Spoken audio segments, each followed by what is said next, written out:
তো বন্ধুরা এটা দেখতে পারবা আমার গেস্ট হাউসের এসি রুম এবং আজকে আমার এসি রুমের আমার গেস্ট হইছেন দীপনদা ভালো আছে নি তো ভিডিওটা কিন্তু দীপনদার লাগি নাই ভিডিওটা হচ্ছে কি দীপনদার সেই রাশিয়ান টেকনোলজি যে টেকনোলজি আপনি যখন মোবাইল আপনার চার্জও দিবা তখন মোবাইলটা কিন্তু আপনি ঝুলিয়ে রাখতে পারবা দেখুন একটু ভালো করে দেখুন আমি জাস্ট তখন আইছি আমি দেখে মানে আমি আগুয়া বনি গেছি এই যে দেখুন এই হচ্ছে কি চার্জার আর এই হচ্ছে কি মোবাইল চার্জও আছে ঝুলানি মানে এটা কেমনে কেমনে কই দেখছো এটা মানে তোমার ভূমিকম্প কেন সবকিছু লড়ি যায় মোবাইলটা পড়তো না এটা কি নিজে বার করছো না এটা আমার নিজে বার করা না বাট এটা আমি ইউটিউবতে দেখছি ওই ইউটিউব বানানি তো বন্ধুরা মানে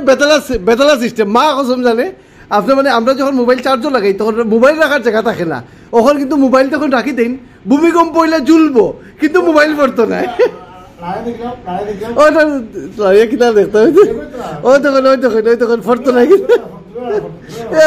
টেকনোলজি কিন্তু বালা করিয়া দেখুন কিভাবে এটা হইছে চার্জার ওদিকে আইছে চার্জার ওবাই ফেস খাইয়া ওদিকে আইয়া পয়েন্টে ঢুকছে এবং জুলানি বেতলা টেকনোলজি ঠিক আছে তো এটা হচ্ছে কি আবিষ্কারক হয়েছে দীপনদা তো থ্যাংক ইউ দীপনদা এবার একটা খুবই গুরুত্বপূর্ণ জিনিস আমরা দেখানোর লাগিয়া